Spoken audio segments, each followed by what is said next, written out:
دعا کی فضیلت و اہمیت کے حوالے سے 5 باتیں بنیادی طور پر ذکر کی جائیں گی۔ سب سے پہلی بات، اگر کوئی انسان اللہ مالک الملک سے دعا نہ کرے تو اللہ ناراض ہو جاتے ہیں۔ ہمارا عظیم رب ہے، اس کی عظیم شان ہے۔ یہاں پر کسی سے مانگو وہ ناراض ہوتا ہے، اور وہ عظیم رب کی شان کیا ہے؟ نہ مانگو پھر ناراض ہوتا ہے۔ اعلان فرمایا تمہارے رب نے واضح طور پر یہ کہہ دیا ہے، مجھے پکارو، مجھ سے دعا کرو، مجھ سے کچھ مانگ لو، میں تمہاری دعا کو قبول کروں گا۔ اچھا، گارنٹی بھی دی ہے صاحب، دعا کرو قبول بھی کروں گا۔ ہمارے اندر کوئی کوتاہی ہو ہے ہم تو کچھ نہیں کہہ سکتے نا۔ ہمارے اندر کوئی رکاوٹ ہو، کوئی معاملہ خراب کیا ہوا ہو، وہ الگ بات ہے، لیکن اللہ تعالیٰ کا اعلان بالکل واضح ہے کہ دعا کرو، میں دعا قبول کر لوں گا۔ ان الذین یستکبرون عن عبادتی، بے شک وہ لوگ جو میری عبادت سے تکبر کرتے ہیں۔ اس کا سادہ سا مطلب یہ ہے کہ دعا نہیں کرتے۔ سیدخلون جہنم داخرین، جلدی ہی عن قریب ہی یہ لوگ ذلیل ہو کر جہنم میں داخل ہوں گے۔ صرف دعا نہ کرنے کے نتیجے میں ذلیل اور رسوا ہو کر انسان جہنم میں چلا جائے گا۔ رسول اللہ صلی اللہ علیہ وسلم نے اس بات کی وضاحت بھی کی ہے کہ جو اللہ مالک الملک سے دعا نہیں کرتا، اللہ اس سے ناراض ہو جاتے ہیں۔ ہمیں توجہ کرنی چاہیے، ہمیں دعا کرنی آتی نہیں، ہمیں تو اپنی ضرورتیں مانگنی آتی ہیں۔ صرف بیمار ہوتے ہیں تو شفا کے لیے ہم ہاتھ اٹھا لیتے ہیں، غریب ہو جاتے ہیں، پیسوں کی ضرورت ہوتی ہے تو پیسوں کے لیے اللہ تعالیٰ کے سامنے ہاتھ اٹھا لیتے ہیں۔ بس یہی دعا ہمیں آتی ہیں، اور تو ہمیں دعا کوئی آتی ہی نہیں۔ تو دعائیں سیکھیں، یاد کریں کہ اللہ تعالیٰ سے دعا کیسے کیسے مانگنی ہے۔ رسول اللہ صلی اللہ علیہ وسلم سے صحابہ کرام رضی اللہ عنہ پوچھا کرتے تھے کہ دعا کیسے کرنی ہے۔ آپ صلی اللہ علیہ وسلم بتاتے تھے اس طریقے سے دعا کرو، اور ہم کہتے ہیں جیسی بھی ہے، ٹوٹی پھوٹی ہے، انشاءاللہ اللہ نے قبول کر لیں۔ ہم نے اپنے ہی رول بنائے ہوئے ہیں، اپنے اصول اور ضابطے بنائے ہوئے ہیں۔ اپنے بنائے ہوئے ضابطوں کو چھوڑ دیجیے، بس دعا کرنی ہے، اور جس طریقے سے اللہ مالک الملک نے کہا ہے اسی طریقے سے کرنی چاہیے۔ کتنے لوگ ایسے ہیں جو کہتے ہیں سورۃ البقرہ بھی ہم پڑھتے رہتے ہیں، اذانیں دیتے رہتے ہیں، اور تہجد بھی پڑھتے رہتے ہیں، لیکن معاملہ ٹھیک نہیں ہو رہے۔ ہو سکتا ہے اللہ ناراض ہو گیا ہو، اور بنیادی بات یہی ہے کہ ہم نے دعا نہ کی ہو۔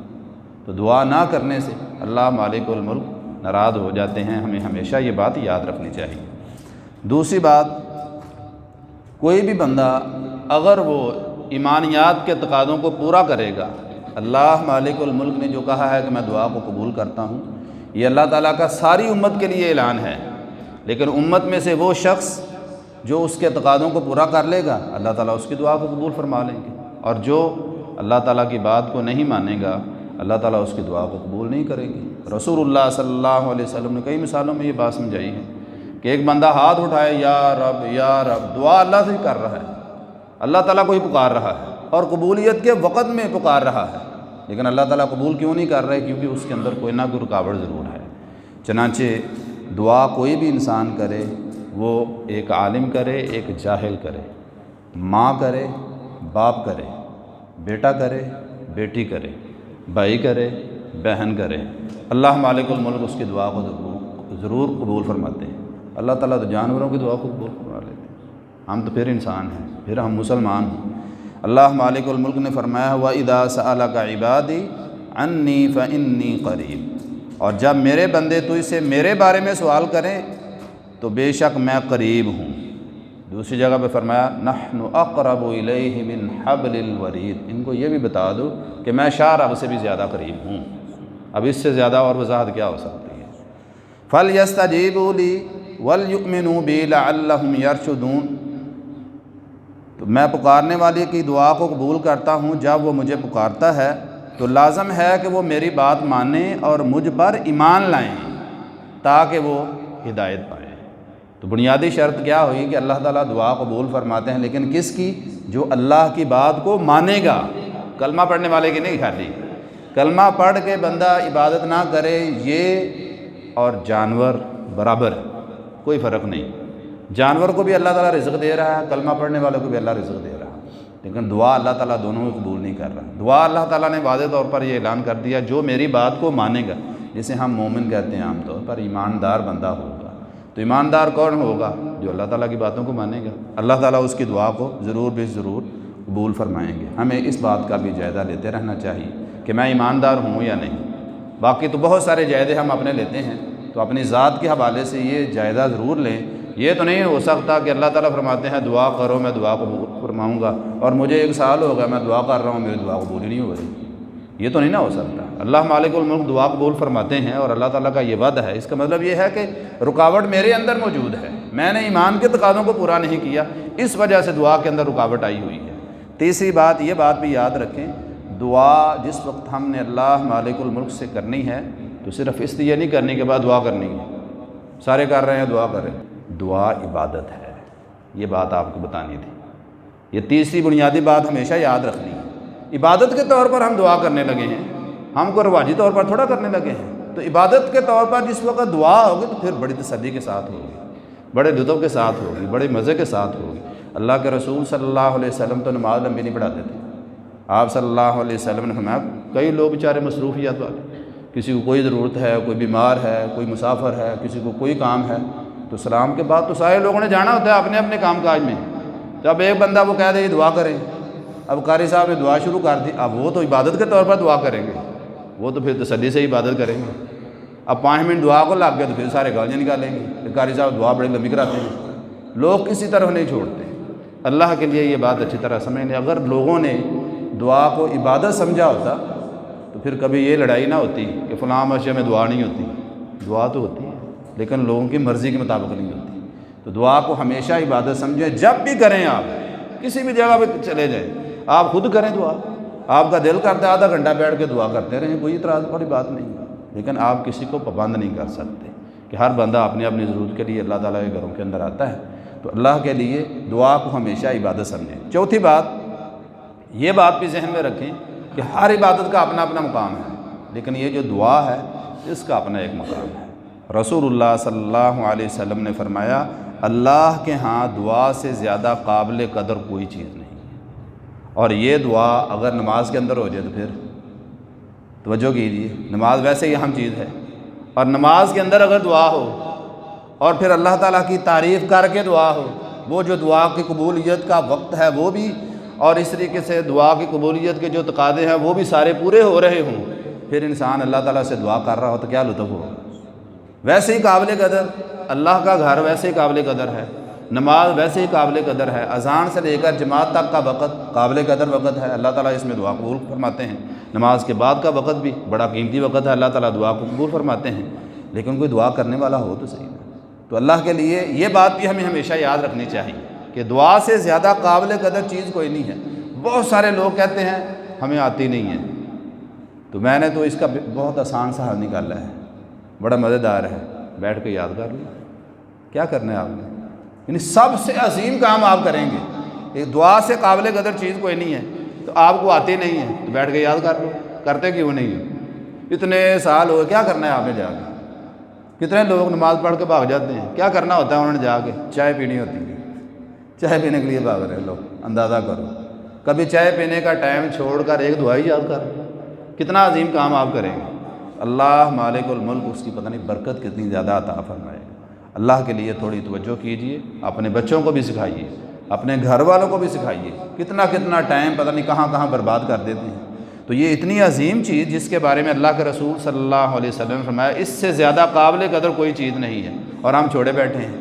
پانچویں اور آخری چیز اس حوالے سے جو یاد رکھنے والی ہے وہ اللہ مالک الملک کا ایک فرمان ہے، ہمارے رب کا واضح اعلان اور فرمان ہے کہ مجھ سے دعا کرو گے میں قبول کروں گا۔ جس طرح قرآن مجید میں ہے نا، مجھ سے دعا کرو میں قبول کروں گا، اسی طرح حدیث رسول میں اللہ کے رسول صلی اللہ علیہ وسلم نے فرمایا، اللہ مالک الملک فرماتے ہیں، یعنی حدیث قدسی بھی ہے، اللہ مالک الملک رات کے وقت آسمان دنیا پر تشریف لاتے ہیں۔ یہ جو آسمان ہمیں سامنے نظر آتا ہے، یہاں پر اللہ مالک الملک جس وقت رات کا 1/3 حصہ باقی رہ جاتا ہے، اس کو سادے لفظوں میں ہم سمجھ سکتے ہیں 2، 2:30، 3 بجے کا وقت ہوتا ہے، جس وقت سارے لوگ آرام سے سو رہے ہوتے ہیں، اس وقت اللہ مالک الملک آسمان دنیا پر تشریف لاتے ہیں، پھر اللہ تعالیٰ لوگوں سے یہ التجا کرتے ہیں، کوئی ہے جو مجھ سے دعا کرے تو میں اس کی دعا کو قبول کروں۔ اس سے زیادہ عظیم بات اور کیا ہو سکتی ہے؟ کوئی ہے جو مجھ سے مانگے میں اس کو دوں، کوئی ہے جو مجھ سے مغفرت چاہے تو میں اس کو بخش دوں۔ تو یہ 3 اعلان اللہ مالک الملک کی طرف سے ہوتے ہیں، اور یہ ساری زندگی ہو رہے ہیں، ساری زندگی کے لیے، پورے سال کے لیے ہو رہے ہیں، اور ہر روز اللہ تعالیٰ کی طرف سے یہ اعلان ہوتا ہے۔ یہ اعلان نہیں بولنا چاہیے۔ ہمارے رب کا یہ وعدہ بھی ہے، ہمارے رب کا یہ اعلان ہر روز کی بنیاد پہ ہوتا بھی ہے۔ ہم سوئے ہوتے ہیں، ہمارے یہ جب سے موبائل نیٹ کی نحوست آئی ہے، ساری رات لوگ جاگتے ہیں، سارا دن سوتے ہیں۔ عجیب ہی کام ہو گیا، جب سسٹم ہی سارا، نظام ہی سارا الٹ کر دیا ہے۔ رات اللہ نے سونے کے لیے دی ہے، دن اللہ نے کام کاج کرنے کے لیے دی ہے، ہم الٹ کر دیا ہے۔ اللہ کے لیے اس بات کو بھی ہمیشہ یاد رکھنا چاہیے، ہمارا رب ہر روز ہمیں کہہ رہا ہے مجھ سے دعا کر لو، مجھ سے مانگ لو، اور ہم دعا ہی نہیں کرتے۔ اللہ کے لیے دعا کی اور بھی کئی فضیلتیں، کئی عظیمتیں موجود ہیں، لیکن یہ 5 باتیں تو بہرحال ہم سب کو یاد ہونی چاہیے۔ اسی کی روشنی میں انشاءاللہ ہم اپنے بچوں کو بھی آگاہ کریں گے، اور ہم اللہ تعالیٰ سے دعا مانگیں گے، اپنی بیویوں کو، اپنی ماؤں کو، اپنے دوست احباب کو، سب کو آگاہ کریں کہ اس کے لیے وضو کی ضرورت تو ہے کوئی نہیں، اس کے لیے مسجد میں آنے کی ضرورت تو ہے نہیں، جدھر ہے سفر کر رہے ہیں، گھر میں بیٹھے ہیں، کھانا کھا رہے ہیں، باتیں کر رہے ہیں، بیچ میں چھوٹی سی دعا کر لو۔ رسول اللہ صلی اللہ علیہ وسلم ایسے ہی دعا کر دیتے تھے، اللہم اغفر لی، دعا ہو گئی، اے اللہ مجھے معاف کر دے۔ ابھی میں پڑھ رہا تھا، رسول اللہ صلی اللہ علیہ وسلم ایسے ہی دعا کر دیتے، اللہم ثبت قلبی علی دینک، بس دعا ہو گئی، اے اللہ میرے دل کو دین پر ثابت رکھنا۔ ہمیں پتہ ہی نہیں دعا کا، ہم کیا دعا کریں گے؟ ہمیں تو اتنا پتہ پیسے مانگنے ہیں، اللہ سے پیسے مانگنے ہیں، بس پیسے مانگنے ہیں، صحت مانگنی ہے، پیسے مانگنے ہیں، صحت مانگنی ہے، بس ایک مکان اور بنا لوں، ایک گاڑی اور لے لوں، بس اس کے بعد پھر چھوڑ دینا ہے۔ چھوڑتا کون ہے؟ مر کے چھوڑتے ہیں۔ اللہ کے لیے دعائیں کچھ یاد کر لیجئے، اللہ تعالیٰ سے دعائیں وہ مانگیں جو رسول اللہ صلی اللہ علیہ وسلم مانگا کرتے تھے۔ اللہ تعالیٰ دیتا ہے اور کمال کا دیتا ہے، یہ ہمارے رب کا وعدہ ہے۔ اللہ مالک الملک سے دعا ہے، اے اللہ ہمیں اپنے آپ سے مانگنے کی توفیق عطا فرما۔ اے اللہ دعا کے حوالے سے تو نے ہمیں جو نصیحتیں کی ہیں، اس کے تقاضوں کو پورا کرنے کی توفیق عطا فرما۔ اے اللہ ہمارے دلوں کو دین پر ثابت قدمی عطا فرما۔